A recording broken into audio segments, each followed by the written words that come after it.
রাইকে রাক্ষসী বলে এবার চরম অপমান করলো অনির্বাণের সামনে অনির্বাণের মা। হ্যাঁ বন্ধুরা, ভিডিওতে লাইক দিয়ে দেখতে থাকুন। রাইকে নিয়ে অনির্বাণ যখন হানিমুনে যাওয়ার প্ল্যান করতে থাকে, ঠিক সেই মুহূর্তেই সকালবেলা বের হওয়ার আগে যখন ডিনার টেবিলে বসে অনির্বাণের মাকে অনির্বাণ বলতে থাকে যে মা, কাল সকালেই আমরা হানিমুনের উদ্দেশ্যে বেরিয়ে পড়ছি, তুমি প্লিজ নিজের খেয়াল রেখো। ঠিক সেই সময় অনির্বাণের মা রাইকে বলতে থাকে যে রাই, যাচ্ছ যাও ঠিক আছে, কিন্তু তুমি মানেই তো বিপদ, আর সবসময় আমাদেরকে আতঙ্কে থাকতে হয়, কারণ এই যাচ্ছে আমার ছেলেও তোমার সঙ্গী হচ্ছে।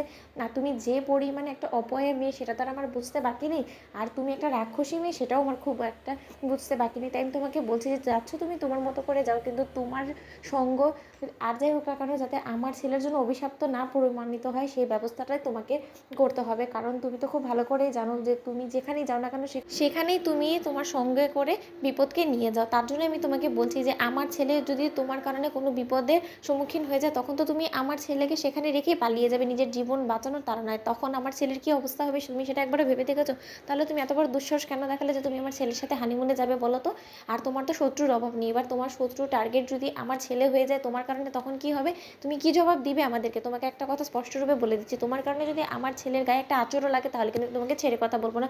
তোমার এগেনস্টে যা যা চার্জেস আনার, তোমাকে শাস্তি দেওয়ার যা যা করণীয় হবে সেই সব কিছু করবো, কিন্তু আমরা এই কথাটা তুমি মাথায় রেখো। ঠিক সেই সময় রাই বলতে থাকে যে আপনিও তাহলে একটা কথা জেনে রাখবেন, আমার যা কিছু হয়ে যাক যাক, তাতে আমার কোনো কিছু যায় আসে না, কিন্তু অনির্বাণের গায়ে আমি জীবিত থাকতে কোনো মতে একটা আঁচড় অব্দি আসতে দিব না, কারণ আমি অনির্বাণের সামনে ঢাল হয়ে দাঁড়াবো। আমি থাকতে অনির্বাণের কেউ ক্ষতি করার চেষ্টা করবে আর তাকে আমি জীবিত অবস্থায় ফিরে আসতে দেবো সেরকমটা কোনোদিনও হবে না, আপনি এই বিষয়ে নিশ্চিন্ত থাকতে পারেন।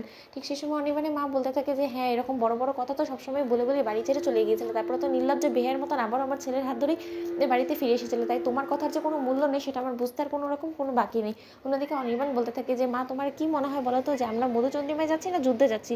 যে তুমি এরকম করে চ্যাটাং চ্যাটাং কথা বলে ওকে শুধু শুধু কথা শোনাচ্ছ, মেয়েটার মনটা বিষিয়ে দেওয়ার চেষ্টা করছো কেন বলো তো? মা, আমরা একটা ভালো জায়গায় যাচ্ছি, একটা ভালো উদ্দেশ্যে নেই, সেখানে কি তোমার এই অপয়া অমঙ্গল কথাগুলো না বললেই নয়?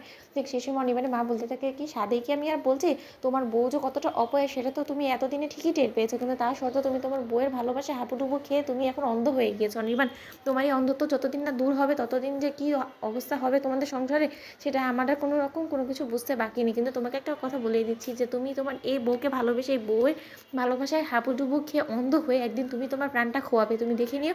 আর তোমাকে যদি আমাদের হারাতে হয় তুমি এটা ভুলে যেও না, তুমি কিন্তু আমাদের একমাত্র সন্তান, তখন কিন্তু তোমার বউয়ের যে আমরা কী হাল করব তুমি সেটা জেনে রাখো। ঠিক সেই সময় অনির্বাণ বলতে থাকে যে আমার অবর্তমানে আমার বউয়ের তুমি কোনো কিছু করার চেষ্টা করলে তাহলে মা তুমিও মনে রেখো যে আমি যেখানেই থাকি না কেন আমি সেই প্রান্ত থেকেও তোমাদেরকে অভিশাপ দিয়ে যাবো, কারণ আমি চাই না যে আমার অবর্তমানে আমার স্ত্রীর কোনো রকম কোনো অসম্মান বা অমর্যাদা হোক, যেটা কিনা আমি থাকতে বরদাস্ত করবো না, সেটা আমার যাওয়ার পর হলে তো আরও করবো না। তো বন্ধুরা, ভিডিওটা ভালো লাগলে লাইক এবং শেয়ার করে সাবস্ক্রাইব করতে ভুলো না।